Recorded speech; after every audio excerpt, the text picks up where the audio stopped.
what is going on, guys? It is Adam, aka Marf, and this is Marfoogle News. Today we have a ton to go over in a short amount of time, and we're starting early, as we said on Mondays. We'll be right back right after this.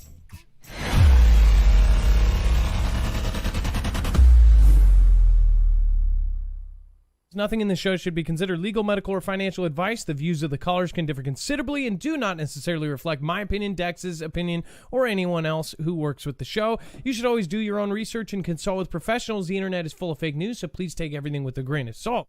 If you have not already, it helps us out if you end up going through any of our affiliates, and it helps you out if you end up protecting yourself against cybercrime. NordVPN is one of the best and one of the easiest to use. If you do not have a virtual private network, it protects your IP address, which is your online identity, which actually connects to your real address and everything else. It also connects to you. If you know anything about how they are data logging and basically getting your profiles down, you can prevent that by having a VPN. Nord is, again, one of the easiest. Download it. It's like an on switch and off switch. All you have to do. Go to marfooglenews.com/VPN. Not only will you get a giant discount on this, but you will also be helping us. I appreciate your support, and I appreciate everyone that goes through any of our affiliates. Can't say thank you enough.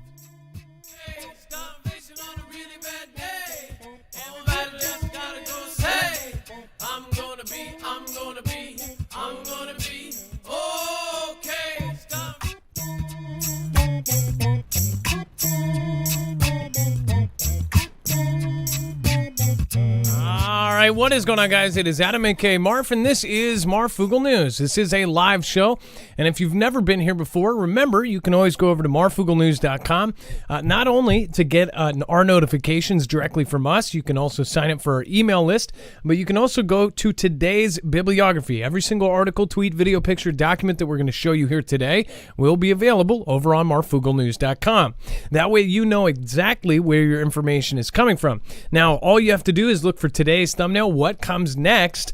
Pulling back or clearing out. Once you click on that, you'll see that it brings you to every single article, tweet, video, picture, document, and affiliate that we are showing you here today. So make sure to go check that out. And then at the very bottom, remember, there is a yellow bar. That is overflow, the stuff that could not fit into a 2-hour time block. And there is a ton of it. There's a ton of stuff that is going on. If you are keeping track with our website, then you are keeping up to date with every single piece of news you should know. All right, let's bring in my co-host / internet brother, Dex James. What is going on, and how are you doing today? Well, hello, Adam, and hello, Foogle fam. I am doing just fine. So just a reminder as well, we'll be talking about it here in a second, but this week we're going to have all sorts of really great stuff happening, so make sure to not only subscribe here, but to also subscribe to Marfoogle News, our sister channel, main channel with 221,000. All right, and then we have Bezos' rocket fails during liftoff, only experiments aboard. Luckily, there was no people on this one. It says Jeff Bezos' rocket company suffered its first launch failure on Monday. No one was aboard, only science experiments. Blue Origin rocket veered off of course over West Texas about a minute after liftoff. The capsule's launch abort system immediately kicked in, lifting the craft off of the top several minutes later. The capsule parachuted onto the remote desert floor. It said that Blue Origin's launch commentary went silent when the capsule catapulted off of the rocket, later announcing, "It appears we've experienced an anomaly with today's flight. This was not planned." So I like how they said an anomaly. I guess that's like, kind of in the whole NASA world and NASA speak. If you remember Elon Musk, one of his first uncrewed manned kind of capsule that was, basically a test of this thing's about to take human beings. The first time they tested that, it didn't take off. It just exploded. And of course, they didn't have video of that. There was no video coverage of it. And he said that there was a slight anomaly. And then, of course, the video leaked and people saw that it wasn't a slight anomaly. The thing disintegrated. And it was a running joke there for a while. So I wonder if the commentators actually said that on purpose. It says that the mishap occurred as the rocket was traveling nearly 700 miles per hour at an altitude of about 28,000 feet. There was no video shown of the rocket, only the capsule after the failure occurred. It says that the rocket usually lands upright on the desert floor and then is recycled for future flights. Clearly, that did not happen this time. Did you watch that? Are you one of the people that go out and watch almost all of these launches? Let me know in the comments down below. Dex, as far as, did you catch that they called it an anomaly? I guess that's... Yeah, I saw that. And I'm so thankful this wasn't one of his launches with crews on it. So obviously there's a system in place to try to salvage and prevent that type of failure, and it looks like it did its job, but still not a good thing to happen. I wonder if they have to obviously they have to tell aircraft around that area to avoid the area. It said 28,000 feet, so it was right at the same height as planes would be at, or a few thousand below. It says this man is trying to put mirrors in space to generate solar power at night. Dex, do you want to cover this one? This is pretty wild. Yeah, this is wild. So this guy's a pretty young but renowned scientist who's built a lot of different things. 26-year-old inventor and entrepreneur, Ben Nowak.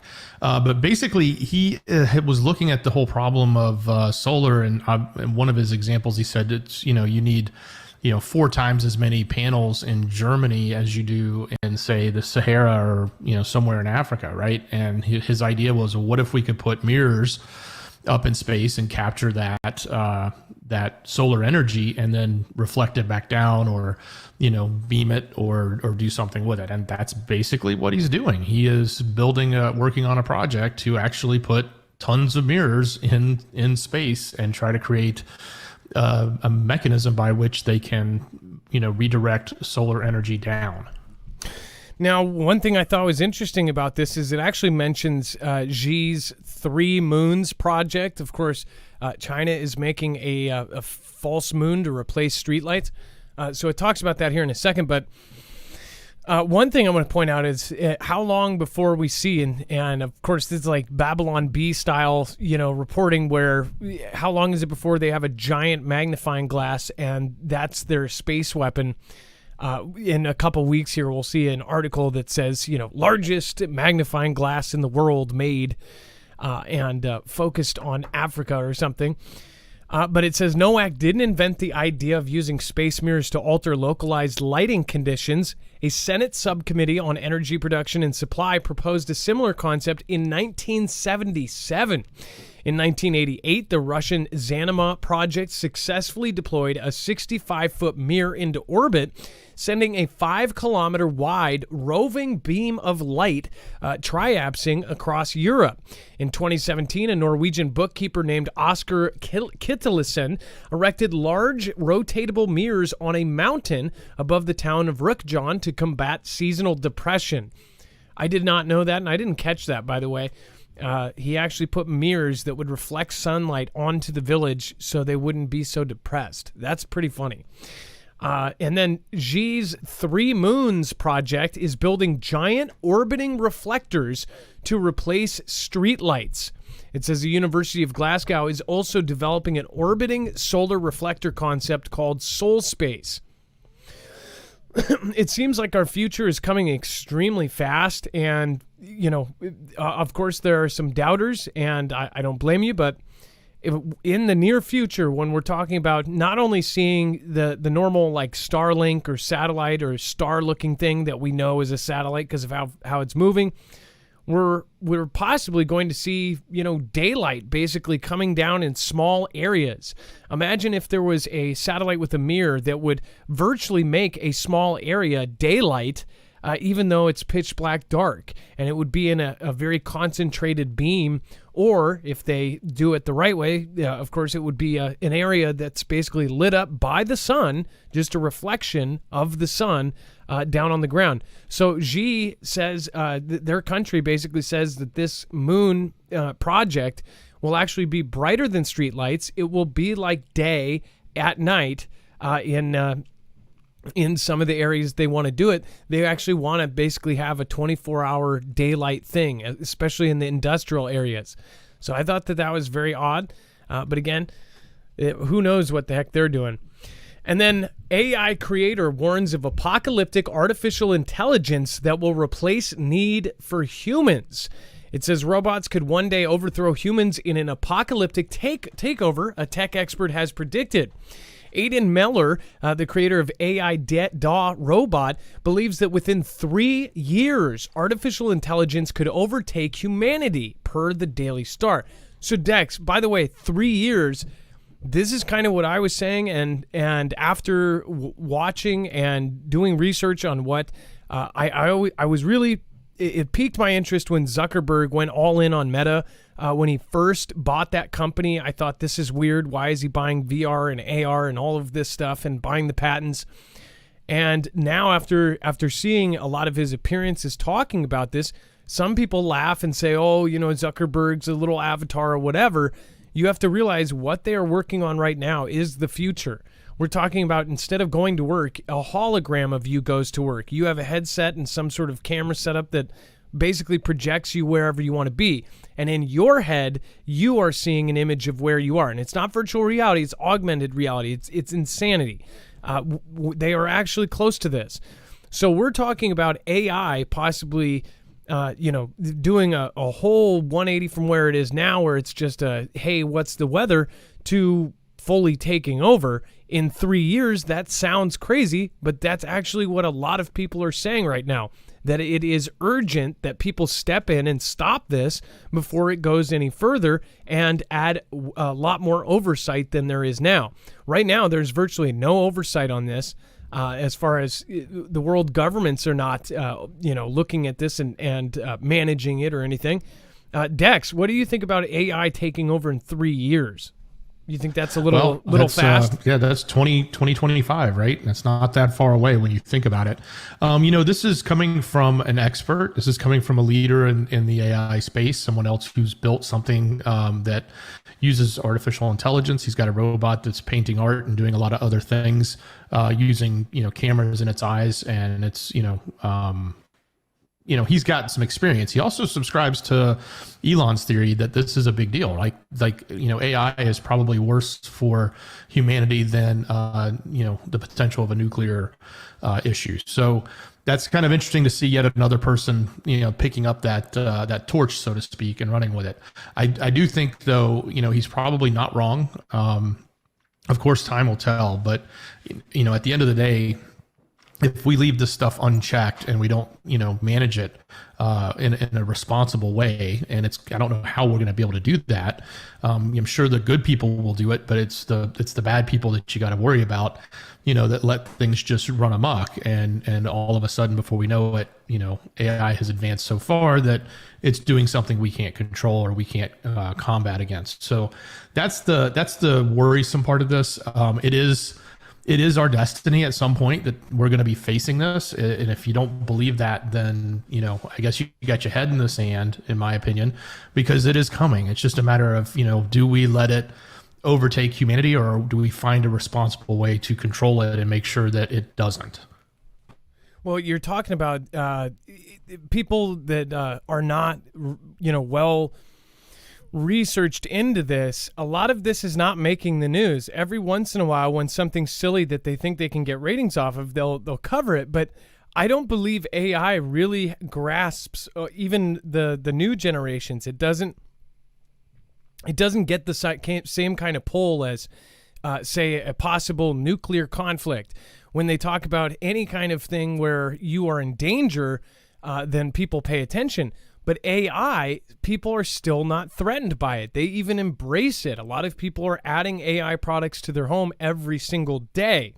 In fact, they are adding AI to their work. They're adding ways that they can do things easier, and they even think it's a good thing. But as far as how this can threaten things, our entire infrastructure, our entire world is becoming digital, including cash and transactions, our power grids, everything is becoming digital. It's becoming electric. When then you have the Internet of Things that's connected to all of this, you have AI that only lives in this digital space, or very soon will have a robotic actual counterpart. That's really scary, especially if they do have internet access. These things end up becoming sentient, like they say this Google bot was. this is a scary thing, and people are not scared by it because a lot of people don't realize how far this has actually got. There are a ton of pieces coming out, and most of them are in scientific journals that most people don't take the time to read. As far as the scientific journals that are showing some of the advances, the TED Talks that are talking about the advances, it is absolutely scary. If anybody spent a good maybe 4 or 5 hours actually looking at the advancements that have already happened just in 2022, they would absolutely be amazed. But again, we're trying to spread out and diversify what we're learning and what information we're absorbing. There's only so much we can take in per day. So that's why we want to point this out. People need to be paying attention, and you need to be sharing stories about AI. If you see one, make sure to share it to your friends and family, especially if it has an undertone, because you need people to actually feel an emotion about this. Nobody cares. I don't get it, but you guys know my opinion. I don't like the fact that people are going to start depending on AI. And when it comes down to it, it all comes down to the money, really, because the real push behind this is that they're going to replace employees and they're going to take your jobs. So people should care. Otherwise, what is the real use for it? Unless we're, spending all this money to evolve our culture and to be better people. Do you think that that's what they're doing? Or do you think they don't want to pay for your health insurance? Let me know in the comments down below. Thank you, the Bug Hollows. Appreciate you for following. And then Joseph Newhouse, Stephen McMahon, and Survival Game. Thank you. Sorry, Dex. What was that? Well, I was just going to say, one of the things we have to keep in mind, too, is that if we're going to combat or at least try to rein in the horrible things that could happen from AI, that means you have to have people investing in it, right? So you got to have responsible people doing something. Otherwise, they'll never be in a position to be able to deal with that tech or be able to identify the problems. So, when that doesn't mean that you should look at everybody that's doing AI and say they're all bad people. And it also doesn't mean that people shouldn't be doing AI. It's just, you got to hope for and look for and hopefully encourage that there are good people that are doing the right things so that they can protect us, right? And they can find ways to protect and create, a path forward, because saying it's not going to happen isn't the right solution, or saying we're just going to ignore it or I'm not going to do it isn't the right solution, right? So at the end of the day, there's got to be somebody out there that's doing the right thing. Otherwise, it's all going to fall apart on us. Yeah, and we'll be the victims of this. It won't be the rich elites that own the companies that are running these things. But who knows? At one point, if they fully take over, then yeah, those people will be their slaves. Mystic Truth Ninja, thank you for the Ninja Guinea over on D-Live. Thank you, Bear Claws, Jack in the Box. We got, of course, Spartano Negative, Beer Juice, Dan. Thank you, Priscilla R, Vicky K. Good evening, Dex and Moz. And then again, thank you, Adam. Moxie71, Zyberflight, Kit Kat Skit Scat, and Trixie JP and Pez Player. Thank you guys for joining me over on D-Live. Thank you guys for keeping that community awesome. And then Triple Dip, La Niña. So not many people over the last couple of years, it seemed to me like obviously La Niña and El Nino happen in cycles. I can't remember what 2016 was El Nino, or was that La Niña again? I forget how this works. It goes, Dex, how does it do it? It does it in 4-year cycles or in 2-year cycles, but now we have this odd event where basically we're getting multiple weird kind of things in a row. Exactly. I mean, that's the point. This is something that hasn't happened in over a century, I guess, or at least of this century, is to have 3 La Niñas in a row. And yes, the opposite is an El Nino, which the wave of the weather stream is coming in a different, not a different direction, but it's just in a different position, and it causes a different type of weather across the U.S. during the wintertime and the summertime. So we're set to have a 3rd year in a row of a La Nina, which hasn't happened in this century. So what media is going to say about all of this. I would recommend you go check out my Twitter and probably the last 2 or 3 videos that I shared over there, just because I think that there should be a representation of both arguments, but there isn't. In fact, they've made it to the point where you cannot argue in a lot of places. If you do, you just won't be in those places. They say, oh, free speech, but on your own corner, outside of our house. And that's one of the downsides of the capitalism in the platforms. But you can't get rid of it. You can't. What is it? You can't live with it. You can't live without it, or something. I think that's how it goes. And then meteorologists say that for the third straight year, La Niña will persist throughout the winter in the northern hemisphere. One thing I want to point out, and I'll probably be pointing out soon, is over 100 years ago, we had extremely similar conditions to what we are having now.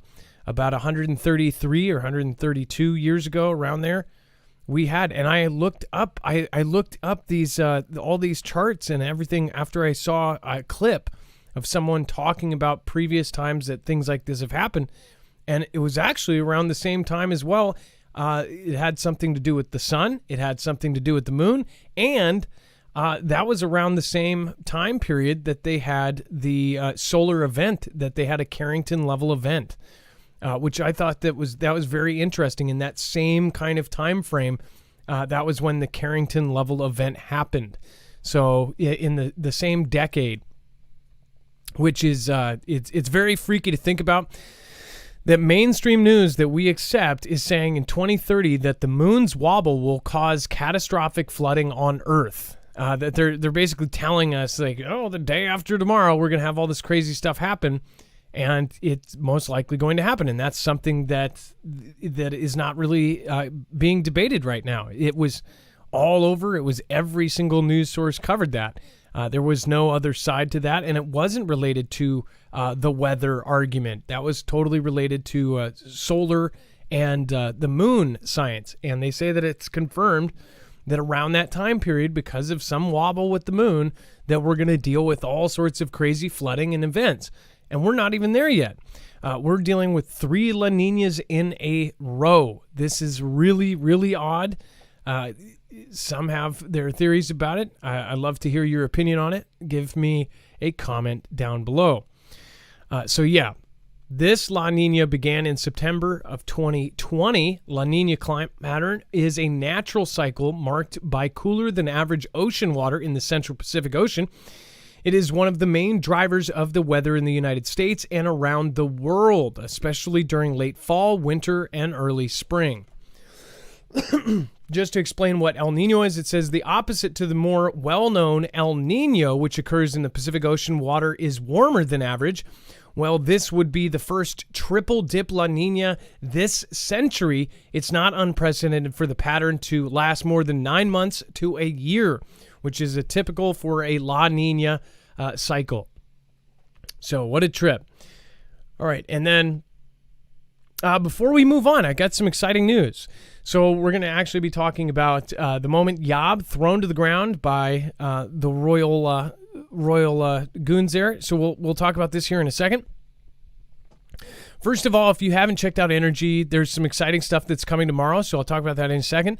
But if you haven't checked out these generators, these are solar generators that essentially they can be a replacement to a gas generator, but I highly recommend, if you have the ability, have both gas and solar. That is a big ticket to actually buy, but if you do, you will be set up. We just had recent news that 17 states are looking at possible blackouts, and that's insane. We're in a really, really, really, really weird cycle. Whatever is going on right now is not okay. But again, if you do want to back yourself up, if you want a permanent solution for power, then I would highly recommend going over and looking at Energy. This is a solar generator that is completely modular. You can actually add all sorts of different things to this to make it perform differently. For such, it just showed in the very middle, you can actually add a supercharger unit that actually goes in the middle of the head unit and the battery, and all of it stacks on top and on bottom. So the inputs, there's no external cords to connect them. You just stack them and click them together like Lego. That middle piece right there is actually a supercharger mod. So what that is instead of 4 panels you can plug in, you can actually triple that to 12. That means that your time of charge is cut in a third. This is a really amazing system. It can be expanded up to 96 batteries, which each battery has 1,000 watt hours. Most people are probably just going to get one and be done. But if you did want to do a whole house, whatever else, you could do that too. As far as, if you want to do 100 hours of power or 200 hours of power, 800 hours of power or 2,000 hours of power, you could do that technically with this. So go over to marfooglenews.com/energy, and then also there is a new product launch. If you guys want to go over, this is really cool because we have a special discount. We can't tell you yet because the product hasn't launched yet, but there is going to be a new product, and we can't say a single thing about it, but there is going to be a live stream at marfooglenews.com/energy live. That's going to link you right to their live event where they're going to break out a new product. Which, by the way, they have other products there. They have all sorts of really cool stuff. We'll talk about that later. But they're going to have something for pretty much everyone as far as solar power, as far as UPS, uninterrupted power supplies, everything. They're taking on some of the biggest companies in the world. This is one of the most coveted, again, solar generators out there. And now they're even going to be better because they're going to have a new product that essentially is going to open up to everybody. So again, go over to marfooglenews.com/energy live tomorrow at 6 p.m. Mountain Time. That would be 5 p.m. Pacific or 8 p.m. Eastern. So make sure to go check that out. They're releasing a new product. If you are interested in that stuff, I highly recommend you go check that out. All right, and then Dex. And then remember, you do get a special discount when you use that code with that promo. All right, and then Moment Yob thrown to ground by royal mourners after yelling abuse at Prince Andrew during Queen's coffin procession. So people don't play. You don't talk smack about the Queen, especially at this kind of event. So Dex, this was pretty crazy. He was so killed. it was obviously, this is a funeral. This was a procession. I don't think it's the actual funeral. It's just part of, the 10 days that they're going through. And, there's lots of different events that are taking place in different places where people can pay their respects to the Queen. And a lot of people have a lot of royal heritage, or at least, take it pretty seriously over there. It's not like everybody doesn't. And so this person decided during this quiet time to start, basically heckling Andrew. And as most of you know, Andrew's the one that had the legal issues and the ties in with EpiPen. And obviously probably not the best time to start, shouting that out in a crowded space. And he was immediately, not just the popo there, but the crowd took him down and put him on the ground quickly. And then, of course, the police moved in and escorted him away from the event. But yeah, it was it kind of caught the attention of a lot of people. And again, there's a lot more going on. This, we do cover a lot of this in our overflow about what's happening with the 10-day event over there. But yeah, that's the story. Kind of a pretty disrespectful thing to do in that particular setting. Well, and I think everybody gets why he was doing it to Prince Andrew, but it was again, the placement. A lot of people here don't get it. I saw a lot of comments about the Queen when I announced that she passed, but you have to understand I know a lot of folks here that are watching are in the UK or in Europe, and I guess it's something that it's another thing that people are divided over. There are people that think that the royal family are evil. There's other people that there's other people on the opposite end of the spectrum that worship them, that think they're the most amazing thing in the world. There's a reason why whenever they do an event, it has worldwide coverage. When Diana died, it's the world stopped. When all this stuff went down, it was really bad. This was the longest reigning queen. Now, not to say I have read enough to understand there's some stuff that goes on in the royal family, and Prince Andrew, of course, they want to keep that quiet. As far as, do you agree? Was this a good time to do it? When else is he going to get a time to yell something directly at him?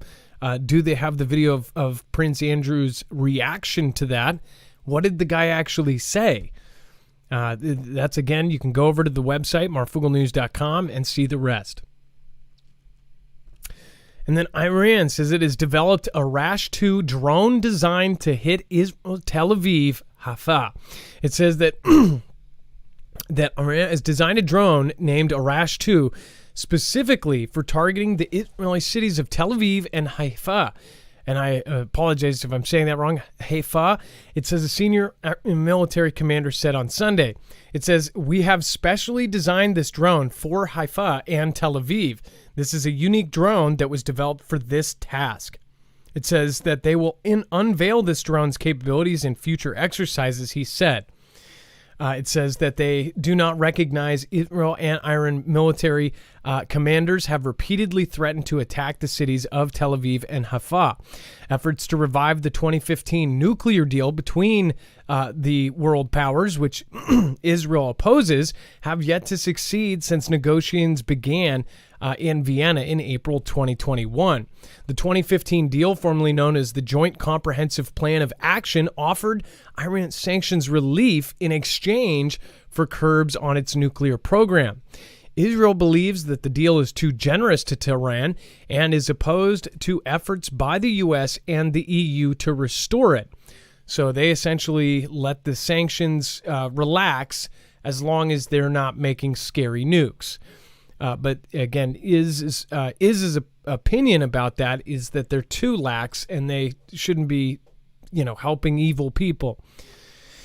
Well, and what I've also seen in some of the speculation that's out there, they're saying this is a one-time use type drone, so it's gonna head over and then end itself in its path.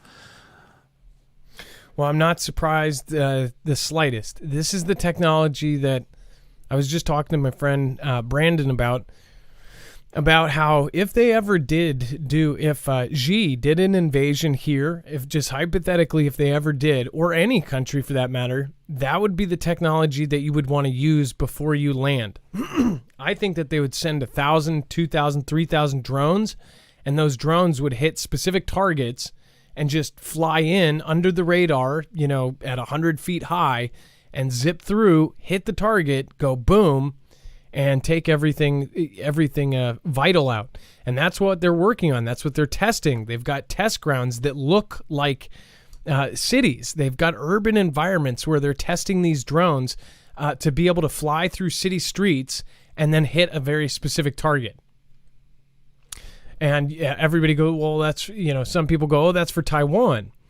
What I don't get is there's more confirmation coming out that they are doing all of these retrofittings to civilian ferries, not only to be drop ships for, some sort of amphibious assault, but they're also making it so they can make it across the Pacific. That is a freaky factoid. So they're only going 100 miles to Taiwan. Are they actually doing it so they could go to both or eventually go to both? I'm not trying to scare people about an invasion, but it is a possibility. And it's something that they have actually prepped for. They've been practicing taking out ports with a port-busting torpedo, and they've been doing it in an area that looks just like our bays. In fact, they even tested one that looked almost identical to the Puget Sound. So when you test things like that, you want to test it as close to a realistic area or scenario as it happens. So that's kind of freaky. And then U.S. Army Pacific boss wants rockets to stay at forward base in Japan. So it says that speaking with reporters following a joint training exercise between the U.S. and Japan, U.S. Army Pacific Commander General Charles Flynn indicated that the U.S. is in no hurry to remove rocket launchers and other equipment from strategically located Japanese base in the East China Sea. It says that it's an opportunity for us to keep capabilities forward. Some of the equipment we are just going to leave here, noting that the equipment would be kept at the Japanese Ground Self-Defense Force base on Anami Oshima, a chain of islands that sit between the Japanese mainland and Taiwan. It says the bilateral training exercise known as Orient Shield 22 placed soldiers from Fort Wainwright's 11th Airborne Division alongside troops from the Japanese Army. The joint operation saw javelin, anti-tank, infantry, and air assault drills carried out across the island nation. It was the first time that U.S. forces launched javelin missiles in Japan and provided another example of how prevalent the anti-tank munitions are in modern conflicts. So we're going to talk about Vlad here in a second, because the big thing that's going around is he's retreating, and that possibly they just lost 400 square miles of land, and they're horribly humiliated, and everybody's saying like, oh, is this it for them? And the Atlantic is putting out pieces like, it's time for a victory speech for UKR, like, get ready for a 100% victory and all this. As far as look at what we're setting up for, even if Vlad ends up dropping out, look at what is happening right now. Dex, did you think about when they did this? Did this remind you of something?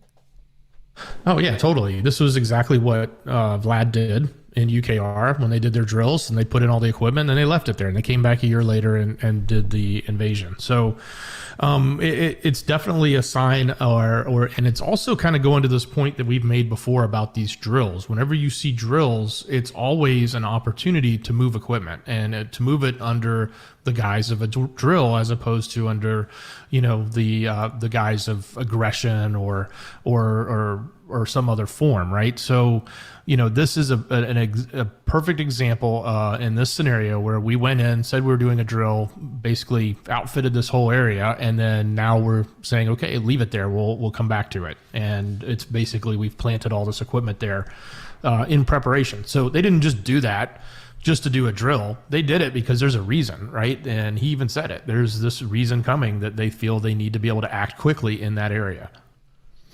So I've reached out to many of the military members in our group, and I reached out specifically to one who is active duty. I am asking them what's going on with this specific one. They are currently in Japan, so I will see what is actually. I'll see if they know anything. So make sure to tune in tomorrow. I will try to update you guys on what they say. If I can communicate that, I think I'm pretty sure it's going to be one of these things where people in a year or 2 years from now, they're going to say, oh, you guys don't predict anything. We have shown you for now. Look at all the time. Watch. They're leaving all of their gear there. This looks exactly what Vlad did. It's textbook. They're leaving all of their big gear there. Think about that. So they do this big drill. They move everything into place for a drill, and then they leave without it. This is textbook. Move everything into place, drill, practice, and then leave. And then everybody's like, well, aren't you going to take your stuff with you? Oh, no, we're going to leave it set up. Watch Japan. It's going to be, I don't want to be right about this, but watch. It's going to be nuts. And people aren't going to be able to accept it. Because human nature, it's not going to happen to us until it does. Xi legislator criticizes sanctions on a visit to Russia. Chinese media says that the country's top legislator decried sanctions against Vlad during a recent visit to the country, underscoring Xi's backing of Moscow in its conflict on UKR despite claims of neutrality. The official Xinhua news agency said that Li Zhenzhu urged greater cooperation on, quote, fighting against external interference, sanctions, and long-arm jurisdiction. Essentially, people helping from across the world, among others, in a meeting with Vladian lawmakers on Thursday. Lee also held talks with Vlad president, and it said ahead of the expected meeting this month between Putin and, of course, Xi at a regional gathering in Uzbekistan. That would mark Xi's first trip outside of his country since the demic began in early 2020. It says that Lee is a member of the Communist Party all-powerful Politburo Standing Committee and is considered one of Xi's closest confidants. The two, having worked together for decades, ranked third in the CCP hierarchy, and it says Lee is the highest level official to travel abroad since the start of CV. It says the meeting at the Shanghai Cooperation Organization, it says a political, economic, and security forum that Xi and Vlad dominate, comes as Vlad faces setbacks in his attempt to conquer UKR. And Xi prepares for a Congress of the ruling CP that is expected to grant him a third 5-year term as a leader. Genhua also said that Vlad also backed Beijing's condemnation of U.S. House Speaker Nancy Pelosi's visit last month to Taiwan, the self-governing island democracy that Xi threatens to annex by force. It says, quote, Lee thanked the Vlad side for firmly supporting Xi on the Taiwan question. So they have said that they're no-limit partners. I want to see how this plays out with what is happening with Vlad, and we'll cover that here in a second, and we'll give you our opinion on what we think is happening here. But once you see kind of what is happening, every media is making it look like, oh, it's done, it's over. This is game point, checkmate. They got 400 square miles back. This is it. They're retreating. I would hope it is. If it's just say, hypothetically, this ended in a week, and Vlad just called the whole thing off. First of all, I would say, what in the hell happened in the last 8 months in the world? What laws changed? What bills got passed? How much money changed hands? I would be thinking something just got done, like a Fast Freddy, or what do they call that when you put money into a laundry machine and it swirls around, kind of like laundry, money laundry. I think that's what it's called. Seems like something's filtering some stuff out. But again, we'll talk about that here in a second. Dex, do you have a comment on what this guy is saying? Lee? Well, if nothing else, it's definitely not a wake-up call, but a reassurance of that strong ties between the two nations, right? And, we got to keep in mind what role they play together across the big, stage, so to speak, as to what's going to happen next. We're going to be talking about like what all the speculation is with Vlad as we move through the rest of the show. But, is this all part of, the next big setup? Is there something more to come? Is something big right on the edge of the horizon? And it sort of feels like it. And special thank you to Little Bear. Thank you. I really, really appreciate your support. Thank you for supporting Independent. $10 super chat and a super sticker. Thank you so much. Little Bear. Also, Trinity Red or Blue Pill Hi Ho Kermit the Frog says, appreciate everyone supporting Independent. Mary Tyndall, thank you, and thank you. Shirley Millward, Machina Opus, and then, of course, yesterday, Survival Game, Stephen McMahon, Schmitty Humwell, Nana of Montana, Manicam, and then Sean Jock and Danish Girl. Thank you. Carol McLean, Deanna Gremez, Free Life Tass, Kanos Kid, and Michael De La Roca. Chanel Bivaliqua, thank you. I Buy Houses, and then Jerry Shirts 99. Thank you guys, and shout out. All right, and then before we move on, last reactor at UKR Zaporizhzhia nuclear plant stopped. I do want to remind people, if you do want to protect yourself against EMP, go over to marfooglenews.com/EMP. Over there, you can get $50 off on a device that can actually protect your home, your car, your generators, your boats, your RVs, your motorcycles, pretty much anything that you want to protect after an EMP or a CME, the natural kind, which, again, some say we are actually overdue for a Carrington-level event. In the middle of the peak of solar cycle 25, then I would highly recommend getting one of these. marfooglenews.com/EMP. If everyone was protected by EMP Shield, we wouldn't have an issue. There would be no such thing as 90% of us, dying in an EMP event. That would be, of course, because we would not have running potable water. So just a reminder, as far as EMP Shield, of course, go check those out, but also have extra food and extra water. If you don't believe me, then of course make sure to go also check out what the EMP task force is saying, and then of course the DHS report saying to have 6 months to a year worth of food because of the level of threat. Again, this is also something that can protect your home from lightning. It's got a $25,000 insurance policy. Again, that is 100% lightning guarantee. So for anybody that's in the Midwest or anywhere that has a ton of lightning, this is also something that's very good to wire into your house, and it protects all of your devices within a range. All right, and then you get $50 off per device. You're helping our channel. You're getting a device that can actually very well may save your life. Because if you have transportation when nobody else does, or you have electricity, you have things, you can start your generator right back up after this happens, then yes, it very well could save your life. 100% American made and a veteran-owned business, marfoogle.com/EMP. All right, and then last reactor at UKR Zaporizhzhia nuclear power plant stopped. Dex, if you want to cover this one. Yeah. So basically, they've got the last reactor turned off, and they were trying to get the engineers were trying to get the grid connected so they could turn it off correctly and avoid, basically a radiation disaster in that area. So they basically got this stuff wired, or I don't say wired, but they got things done the right way so that they could bring it offline. So the sixth one is now down. And the plant lost its outside source of power a week ago from all the power lines that were disconnected.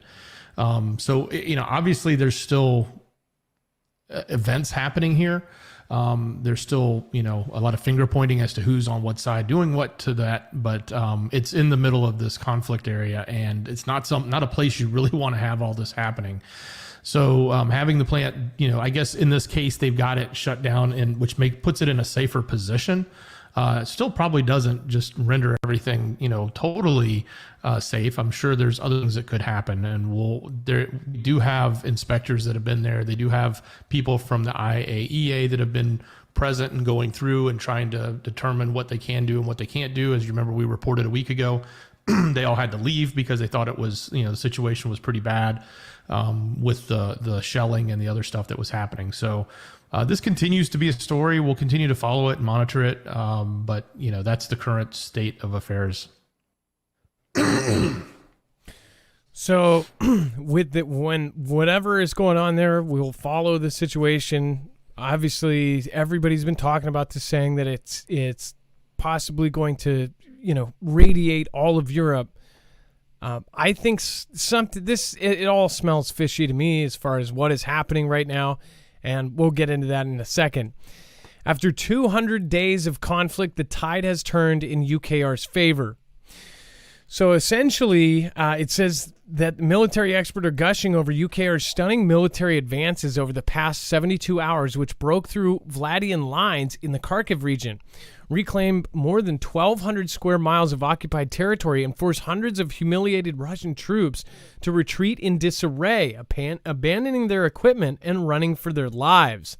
They just dropped their rifles on the ground, one villager told the Washington Post. I don't believe that. And I'm not pro Vlad or anything. We've been in conflicts with Russia. These guys are not weenies. They don't just go, oh gosh, my gun, I'm going. Sorry, don't believe that. Unless it's one guy who did it while dodging, bullets or something. That doesn't sound right. Especially if you're running from people that are popping at you, you would keep it. Okay, it's just weird. But it says, and by the way, the fact that they're just pulling out and they've given back all this land, there's a couple ways that this could go. What if this does end in a week or 2 weeks? I would be more than suspicious. I would say, okay, something happened here. This was like a huge distraction while something else was getting put in. And we're probably going to experience something here and abroad and everywhere right away. If that happens, if they really did end this thing and it was just done, I would think something weird is going on. Or what if they are pulling back because they're about to do something? They've talked a million times about them possibly using tactical. I hope that doesn't happen. But Dex, when you saw that they're all just running away and leaving, they say that they're leaving their stuff. Do you necessarily believe that I could see them leaving a cannon or something, but not like dropping their rifles on the ground and just running. And are these even their real force? Because we've heard that they've been sending in the scraps for the longest time. Right. And, part of this was they faked activity in the South to then, draw Vlad's attention into that area. And then they turned around and pushed hard into this direction. So, it's really hard when you look at these headlines, especially who they're coming from, which, whether or not they're coming from UKR, or whether they're coming from MSM sources.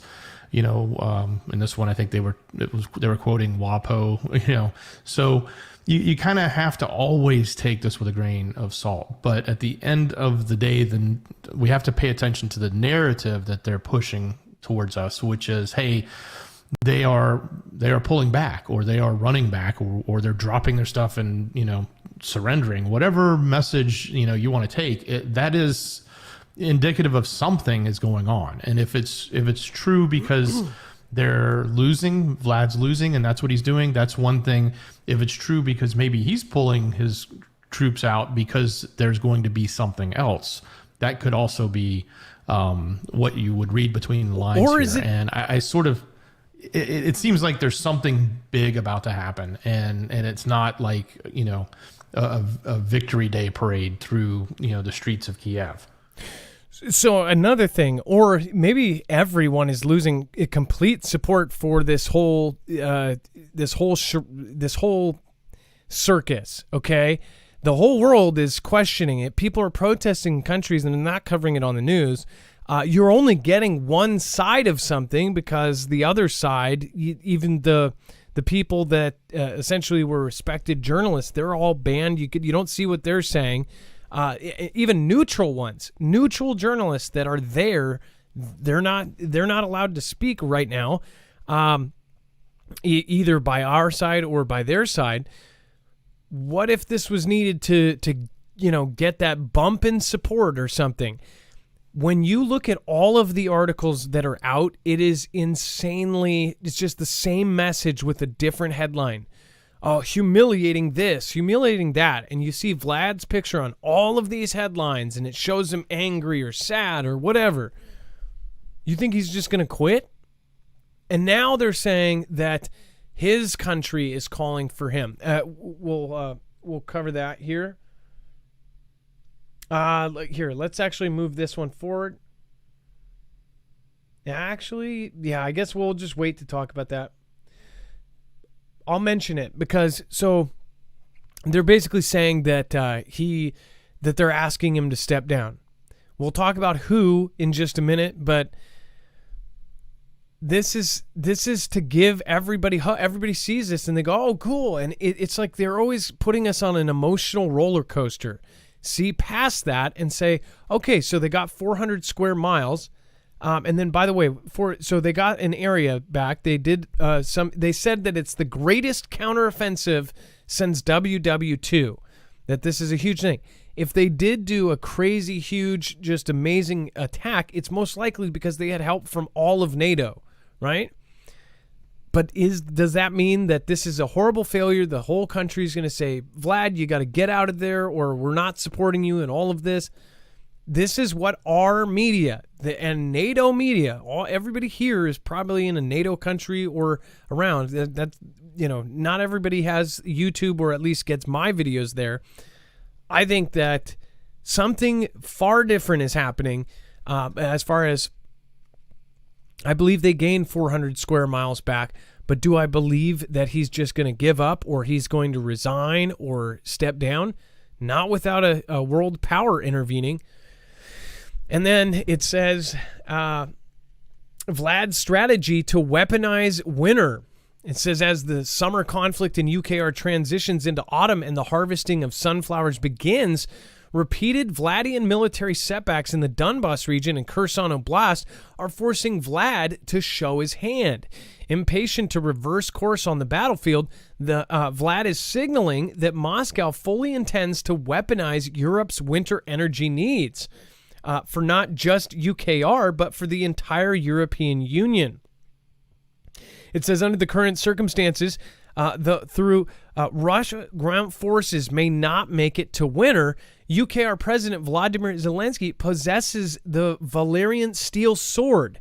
He just requires the B administration's full confidence and support to wield it decisively and bury Putin's special military operations in the field of UKR. Again, everybody has the same narrative of like, it's done, right? Despite long-range weather forecasts to the contrary, Vlad is gambling on a brutally cold and snowy winter like that of 1941, which helped derail the German army's attack on Moscow during Operation Barbarossa. And it says, theoretically, the Kremlin's strategic aim is to produce an energy crisis in the dead of a European winter to break the will of NATO from continuing to militarily and economically support Kiev. The underlying assumption is that Europeans would choose warmth and comfort over UKR's independence. Putin couldn't be more wrong. So first of all, Dex, I don't think that the European Union, even if they cut off gas, I don't think they're going to stop this whole thing and go, well, he got us. But I also don't, he's probably going to cut all off. I'm surprised that the whole world is calling him basically Adolf, and people are still purchasing things from them. Even if it was a long-time deal and we're totally dependent on it, it's like if they say that he's basically taking over a country and it's totally wrong and it's a crime against humanity, then what are they doing? Even if it does cost them money, why are they still taking gas? Most people over there actually want to reverse this decision because they can't afford this. They didn't ask for this, and they can't afford their heat now. They can't afford anything. They can't afford their energy. Dex? Well, yeah, and it's gonna turn out to be a game of where do we redistribute the energy from, right? If they can't get it enough from Vlad, then they're gonna take it from the U.S. and we'll gladly sell it to them at the expense of everyone here. So instead of everyone in Europe footing the entire bill of that expensive winter, we'll end up footing it because the prices will go up because we'll be distributing our resources over to them. Which will drive our prices higher. So ultimately, it's got some teeth to it, but I don't think it's one that the leader that really is going to be decided by the people, so to speak. It's not like they're just going to stand up in the streets and make a change, because by the time that anything like that could even happen, winter will be long past and we'll be back into spring and people will forget. So I don't know how much that is really going to play, other than it will obviously play into the pocketbooks. But I still think that it's not like everybody's going to be, frozen in their houses in Europe with no heat and icicles dripping off their nose, right? That sounds pretty extreme to me, and I don't see that actually happening unless, and by the way, there's so many other backups. I mean, there's nuclear plants there that have been turned off that could be turned back on. There's gas. There's actually gas in Europe that's never been tapped. If they wanted to tap it, they could tap it. So there's all sorts of things they can do. And by the way, just doing those things will bring futures prices down, which then in turn brings the current prices down. So it's not always like you got to wait, 5 years till they start turning on something. Just the act of starting to do something will bring prices down. So there's a lot of things they can actually do, in addition to taking it from the U.S. and other countries and letting us sell it to them and driving our prices higher. So all of that will play into this. And yes, but I don't think it's enough for him. I just don't see how that's enough. And a few really great comments. GeoHuff says that Vlad or his country has always used or historically used winter as an ally. These guys, especially their top of the top, they drill in the Arctic. They're ready for the cold. Not to mention there's a lot of places in Russia that are absolutely just really harsh weather. You're talking about they'll probably grab the Siberian guys, right? Someone else said, what was that? That was a great comment. Somebody says they still love the guy. Over there, basically saying that everybody still loves Vlad as far as the Vladian people still love him. I don't know. I'm not there, and I don't know how. Obviously, a lot of the stuff is being filtered through what we are getting. Think about during WW2, all of the information we got as Americans, or you got as Europeans, or you got as Canadians, or Mexicans, or Australians, or wherever you were, you got your media through a filter of whatever your government wanted you to know. That's what propaganda is. It happened on both sides. We had the the Wartime Office of Information or whatever it was, and you guys can correct me. It's like Government Office of Information or something like that. And that office, they basically pumped out campaigns. In fact, Loose Lips Sink Ships, that was a part of a propaganda campaign against our factory workers and things that were making all of the military stuff. So it's like there's all sorts of stuff that's going around right now. And you used to be able to say, well, maybe we could look to Europe for their news. Maybe their news will say something different. Or maybe we can go to Australia for the truth. Now we can't. You know why? Because the same media companies own everywhere. Now that the internet has made everything global, they slowly snatched up all of the smaller companies, and now it basically goes up to a pyramid.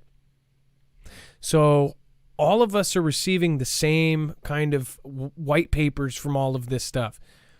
I highly doubt we are getting 40% truth, even 30%. We are getting something. Let's see here. Knowledge 2020. What is going on? Miss Coyote, Poco Loco, Lord Andrew, Mr. Streets. Something is coming. Sorry for caps. People stop thinking this is normal. I agree with you. And then Trinity Red or Blue Pill, Hi-Ho, Kermit the Frog. Nice to see you. And Bones, we have our mods doing an awesome job down there. Let's see here. Jerry Chen, and then JJ Clem. You guys have, it almost looks like the same name there. Thank you, JJ Clem. Thank you for subscribing, and welcome to the Marfia. And then Steve McQueen, thank you for the support. I appreciate that. Over on D Live, lots of really great people just popped in. Bear Claws, V Knight, VNC, much love, Adam, Dex, and fam. Hey, thank you. Thank you so much for supporting over there.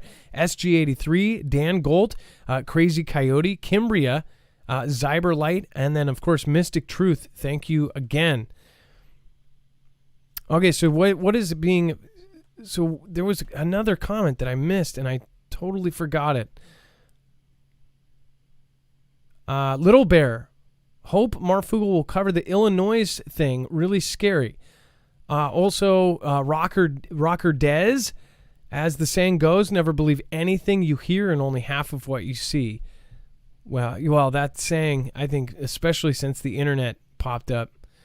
Miss Bella, 15,000 nurses set to strike. There's a lot of strikes happening. The rail strike is going to be impactful, says High Strangeness. Best get anything that you need that might be sold out. Hopefully that doesn't happen, High Strangeness. Yeah. 96% of the rail workers on the union, 96% of our rail, the workers that basically get everything from point A to point B in this country, support that strike. So that's a big deal. Critterfest. Go ahead, Adam. I was going to say I was just researching the latest on that, and they've actually stopped accepting shipments of hazardous and security sensitive materials because of the potential of the strike date, which is coming up. So if that happens, they don't want this material to be, stuck. So they in a sense, it's already starting to happen because they're not accepting these types of shipments that they normally would. They said, hey, we're not going to pick up that stuff right now, because the last thing we want to do is have it stuck out there on the line. Yeah, you wouldn't want it hanging out there and it gets snipped. Lots of great people here, though. By the way, thank you Thank you, guys. Let's see here. And it looks like my wife is in the chat. Hey, babe. Stephen McMahon, thank you. Vlad could be pulling troops out of the way of a nuclear strike. We'll get to that. And Zen1AZ, thank you so much. Stephen McMahon, I have a lot of doubt that we'll see it yet. I think there's going to be big events before that happens, but who knows? I may be wrong. And then another Vlad crony dies after a mystery plunge after falling from a boat in 7th suspicious Kremlin perishing in months. One of Vlad's cronies has perished after he mysteriously fell overboard from a boat. So not from the top of a building this time, just from a boat. And this isn't a love story with Goldie Hawn and Kurt Russell. This is actually quite a sad and subtitled movie. Dex, 7th in how much time? This is like what, in 2 months? Just a couple. Ivor Pecorin, Vlad's point man for developing Vlad's vast Arctic resources. Of course, he's in charge of part of that, right? Fell off the side of a boat in waters close to Ruski Island. Ruski Island, I think that's how you say it, reports Russian paper Komsomolsky Pravda.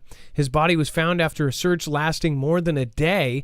The 39-year-old had recently attended a major conference hosted by the Kremlin warmonger in Vladivostok. So he was just at what is it, Vladivostok East or whatever. It says it comes just weeks after Ravel Magnov, chairman of the Vladian oil giant Lukoil, a firm that openly criticized Vlad's invasion of UKR, reportedly perished after plunging from a hospital window. And that, again, I don't even think it mentions the other guy who's off the roof of a building. There's been a lot of just window falls. People are just getting... I guess he's clumsy.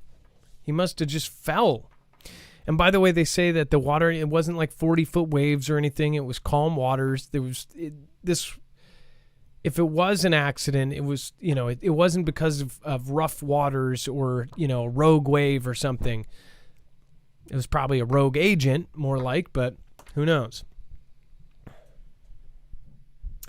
And then incredible moment, Vladian politician admits it's impossible to defeat UKR on live TV, which this is what I'm talking about. The narrative here, people need to pay attention.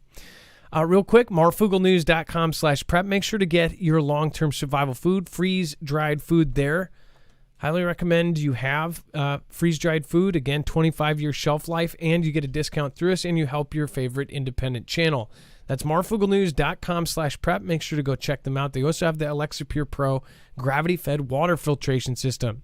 You can get 72-hour kits. You can get 1-month kits, and you can also get the 3-month kit, which is, again, $250 off for a limited time. It was extended once. We don't know how long it will be extended for. Again, that's a $250 discount when you use our code marfugglenews.com/prep. All right, so the incredible moment that Vlad politician admits it's impossible. So I watched the video of this, and essentially it's kind of like our mainstream media has them sitting around the desk. This is, I want to say, was it on RT? Dex, or it was on one of their talk show type things. It's NTV. N is in Nancy, NTV. Yeah, so it's an opinion. They're the talking heads on the news. But here's the thing. They are picking and pulling what they do want to cover from their news, but meanwhile they won't let you watch the whole broadcast. Isn't that kind of funny that our media is watching their media and their news, but we can't? It's not like, I get that, if you watch that stuff, there will be propaganda. But again, if you don't have access to that source or some of these sources, or you have to go around a whole rigmarole just to see it, then most likely you're not going to get the other side of the story. We should always have both sides of the story. Something majorly is off in the last 2 days with what is being covered and what's not being covered. So this gentleman talks about it. He says it's impossible to defeat. Notice this is the narrative of the day. Today is Vlad is failing. It's all bad. Mind you, we just gave them billions of dollars. And how many people are screaming and yelling at the top of their lungs like, we just gave them another $1 billion? How many people here get pissed off every time we sign a check for $1 billion? How many people at your work, when you go to work and they're like, they just gave them another $1 billion, they get pissed off about that. So then you see the media cycle just swoosh in and say, oh, everything's all good. Oh, we're winning. This is what your $1 billion worth of weapons went to. We're saving a democracy. At the same time, yesterday, our VP basically said that all, what was it? That threats to our democracy should be treated as basically Al-Qaeda, as, domestic terrorists.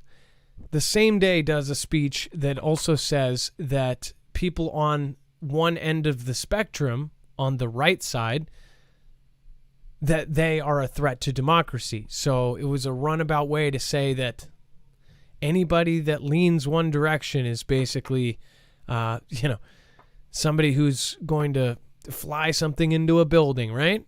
Or put some boom boom under a building. That's what just happened yesterday. Meanwhile, they're telling all of the public, this is winning, UKR's great, everything's great. I have a prediction within 5 days, something's going to turn around. They say, oh, we had it, we were covering it, and then it turns around again. This is a roller coaster of back and forth, Bravo Sierra. Moscow officials urge Vlad to GTFO. And by the way, that's get the F out, right? Everything went wrong. And of course, they show him like, oh, I'm sorry. Look, can you see it? Whoa. And by the way, did they say whoa with the V? Whoa. I think they do. More and more Vladian officials are urging Vlad to get the hell out of the Kremlin as Moscow suffered another series of humiliating defeats in UKR this weekend. Just one day after several municipal deputies in Vlad's hometown of St. Petersburg called on the State Duma to try the Vladian leader for treason.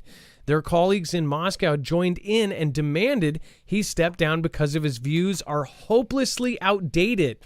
It says the open letter to Vlad from municipal deputies in the Vladian capital of Lomonosovsky district started out by seemingly trying to let him down gently, telling him he had good reforms his first term and part of his second. But then everything went wrong. It says the rhetoric that you and your subordinates use has been riddled with intolerance and aggression for a long time, which in the end effectively threw our country back into the cold conflict era. Vlad has again begun to be feared and hated, all of Russians. And it says, we are once again threatening the whole world with nuclear weapons, the letter read. It says, we ask you to relieve yourself of your post due to the fact that your views and your governance model are hopelessly outdated and hinder the development of Vlad's country and its human potential. So first of all, this is what, out of all of the stuff that's going on over there, this is what our media grabs and pulls out to put front page, right? These are deputies. They don't have the same system of free speech, but people are not happy with Vlad. People protest. People do these things. Dex, how much weight do you think that the deputies have as far as getting him to step down?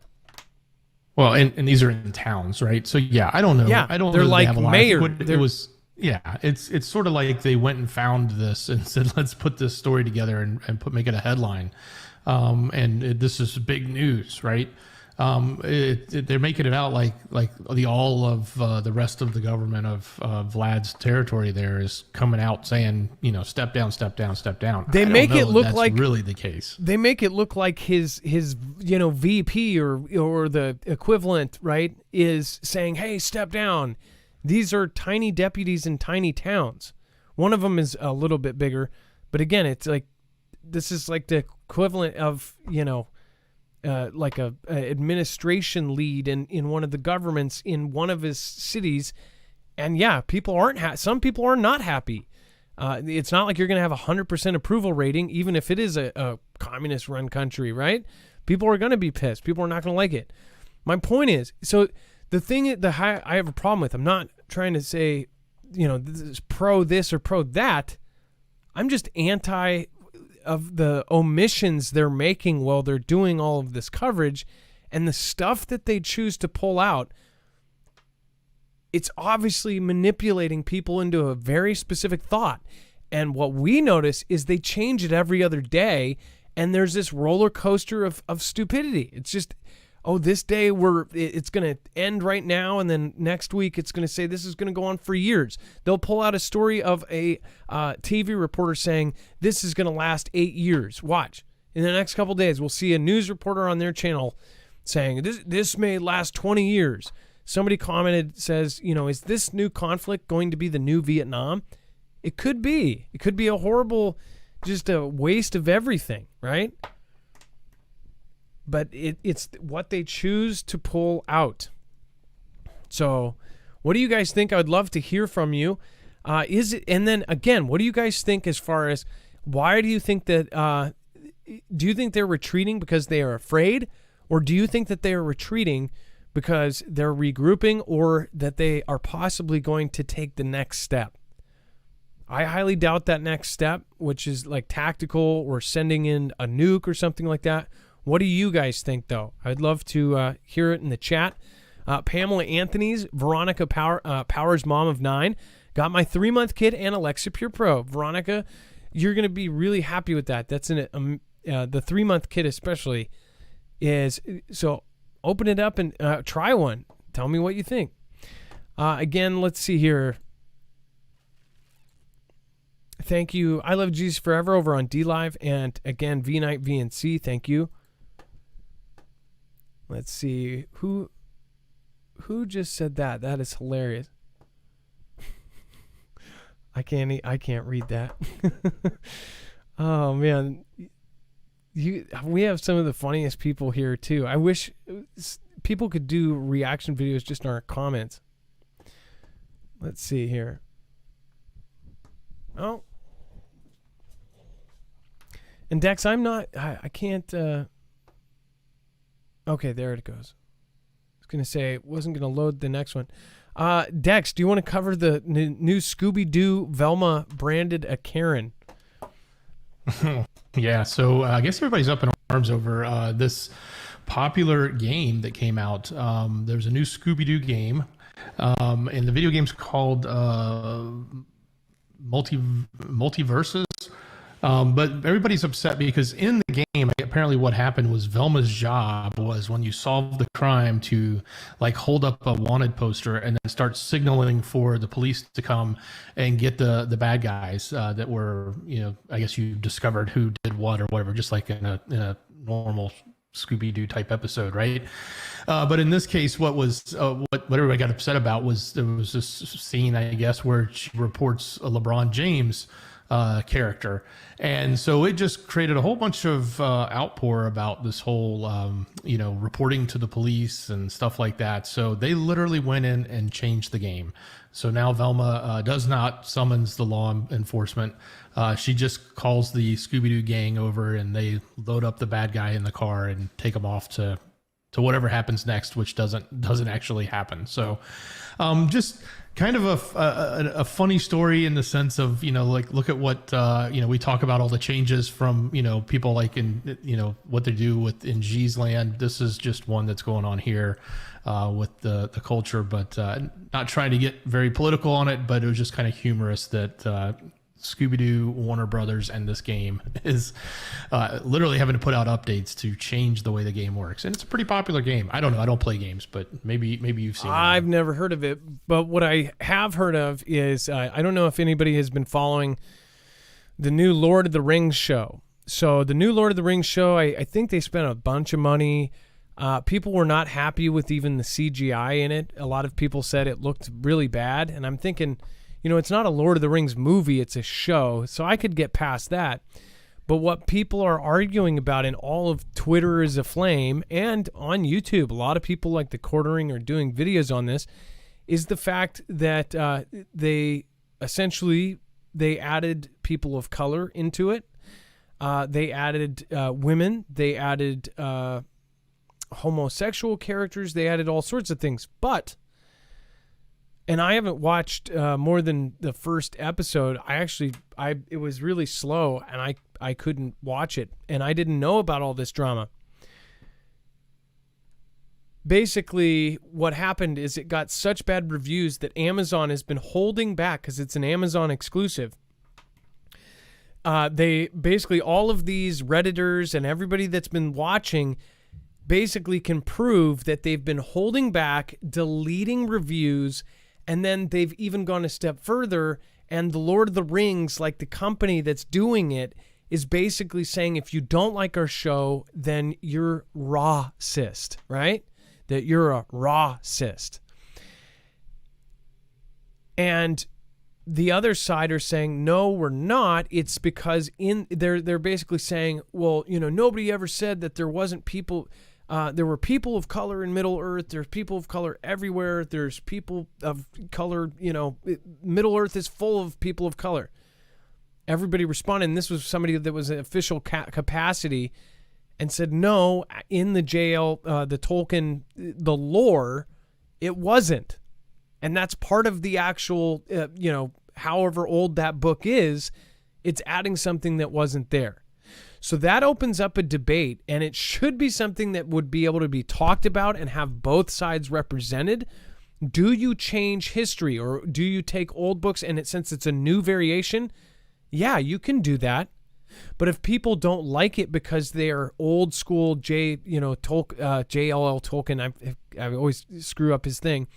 If you're a Tolkien fan, then you might not like that new version. And if you don't like the new version because it messes with the lore, just like if Star Wars has had the same problem, they've added all sorts of different stuff that wasn't in the original trilogy and wasn't in George Lucas's view. Everything has got this cultural spin on it now. Over the last 4 years especially, it's insane how things have just gone off of the deep end. It's actually in just the last 2.5 years, things have gone overly to the other side. If you haven't seen the Quartering, I mean, it's really quite. It's everybody's talking about She-Hulk. Basically, they're making all these shows and they're forcing a certain number.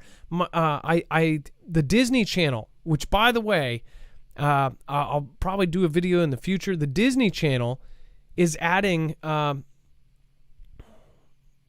characters in their live action shows that are boys that basically, dress as not boys, right? Or they are basically, they've got, little neck, those things that we had in middle school, those, I forget what they call them, the neck choker things, makeup, eyeliner, all of this. And they're 11 years old, 10 years old. And these are in the sitcoms that are for kids. They have openly this and that. And basically Disney came out and said that they want a huge portion of this to be in the movies. Buzz Lightyear caused a huge upset, or a lot of people were upset about it because it had a lesbian kiss in it. They had all these crazy things going on. And of course, right now is this time where basically if you question anything, then you are considered somebody who's scared of that or somebody who hates that. And I think that there has to be some sort of balance to where everybody's not getting accused of being something just because it's like, whoa, this is an extreme change. And maybe there's a debate here for, especially stuff regarding children content and things like this. But there's no, you can't question that. Especially the kid, places that are giving kids hormonal changers at 4 or 5 years old and things like this. This is something that should be able to be debated, and somebody's not allowing it. All right, and then hey, have you go ahead? Have you seen Blackbird? No, I haven't. Not yet. Okay, sort of changing the subject on you, but I don't watch TV. But I watched that, and that was a good episodic. I guess what do you call it? A limited series. It was on, I think it was Apple TV. But it's about James Keeney, who was in prison, and he went and got offered to befriend this alleged, serial type person that did a lot of bad things to kids, and try to convince or get enough evidence to keep him from getting his acquittal. Fascinating. True story. That's what was so fascinating about it. So great acting. Well, when you said Blackbird, I saw there's another, just like we were talking about, Sandman on Netflix, which, by the way, can anybody vouch? Is anybody, and this is just totally beside the Sandman thing, has anybody noticed that Netflix has just gone so downhill it's not funny? Like, there's nothing to watch on Netflix anymore. There's like maybe a couple things, but if you knew the old Netflix during when we were all locked up, everybody probably watched everything on Netflix, right?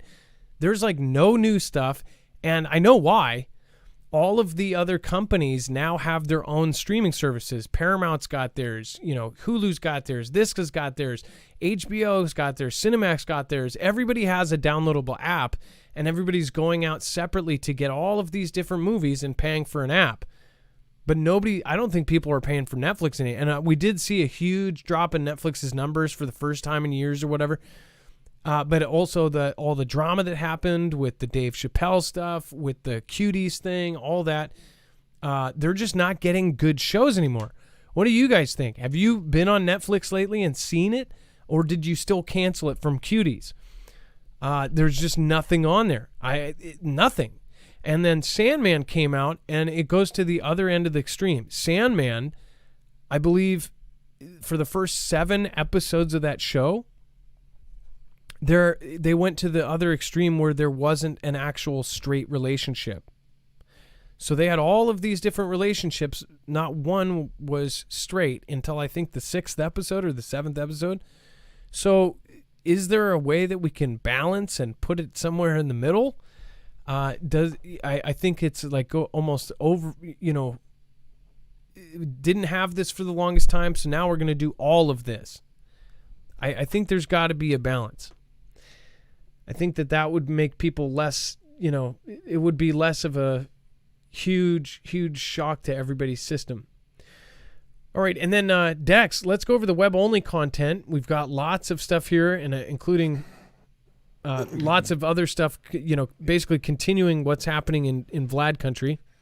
Yeah, exactly. So the story continues, guys. So make sure you go to marfooglenews.com, click on the thumbnail for the show. If you're on YouTube, open that description and click on the show notes link. It'll take you right here. Scroll down past the news we just covered, and you're going to find the overflow sections. So there's updates on what's going on with Vlad, a couple of other stories there, digging in a little deeper on some of what the narrative is that's coming out from there. Of course, we've got all the coverage with what's going on in the UK right now.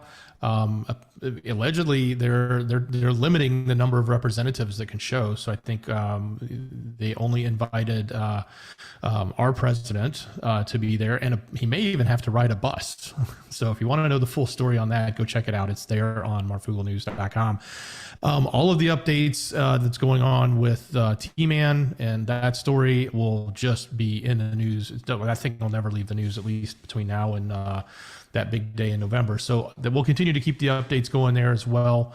And a handful of other things that are going on around the nation. AJ is back in the news. Apparently a new trial is getting set. And if you didn't hear about our VP's daughter or stepdaughter, she was on the runway doing something that you probably, or maybe you won't be surprised about. I don't know. You be the judge. Go read it if you want to know what happened there. All of this and so much more, a lot more. It's right there on marfooglenews.com. Click on the thumbnail for the show, or if you're on YouTube, just open the description. It's the first link. It's show notes. It'll take you right there. Also, you will see, let's see here if I can zoom in on this. You'll see an up ramp before we drop things in the box, right? Before the next time we do that. You will see a huge uptick in stories related to, let's see here. Do we have it here? Yeah. It says, man took the life of his wife, took his daughter's life after being sucked down a 17-letter rabbit hole. You're going to see all sorts of stuff there. You're going to see just a huge push on all media to go after anything that is on one side. So get ready, folks. And if you guys, again, want to share our stuff out, that is the best way you can support. I appreciate it, each and every one of you. Thank you so much for tuning in. Nearly 4,000 made it tonight. I thank you. And I appreciate you. Black Sheep, Bug Nana, Priscilla R., Heartbroken Survivor, One Aunt B, and, of course, all of the mods. Bones, thanks for being here. Judy Wilkerson, iPet Mermaid, Geo Huff, thanks. Thank you. Thank you for coming. You made pretty much every show. Rob Max, Rebecca Snavely, Dr. 65 Sinduro, thank you. And Dex, thank you for your service tonight. Much love. Great job, brother. All right, and again, tomorrow we'll be back with calls. That is, again, it will be a call-in show tomorrow, 224-400-MARF, and it will most likely be at our later hour at 7. So stick around, and again, make sure to subscribe to our other channel, Marfoogle News, our sister channel, and then make sure to thank your mods. Lisa R. Hall, I don't know, she's probably working right now, but again, love you, and I hope you get a chance to watch the replay or listen to it while you're at work. Appreciate you. And everybody else, Survival Game, make sure to go check her out. She does an awesome show. Again, question and a trivia game show, so make sure to go check her out as well. Thank you guys. Love you. Be safe. Be prepared. And Marf out.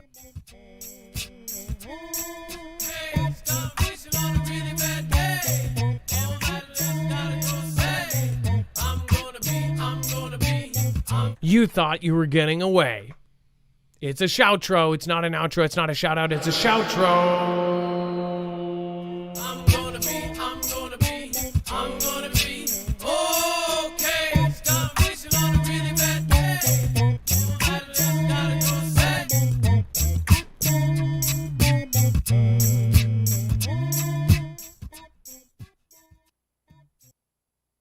1, 2, 3, 4, behind closed doors. 1, 2, 3, 4, behind closed doors. 1, 2.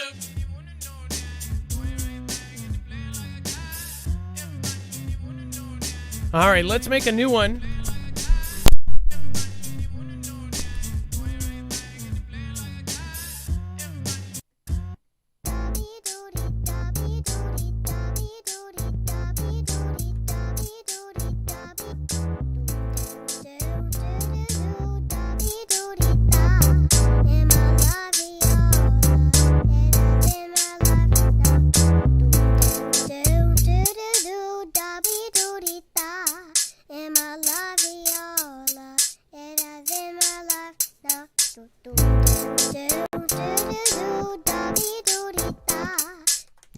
That's my, well, she was at 6, I think, or 5 when she did that.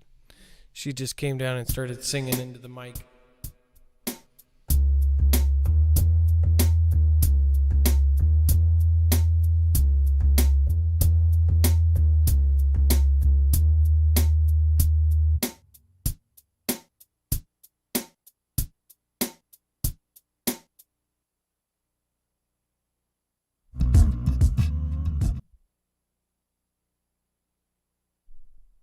We need to delete one.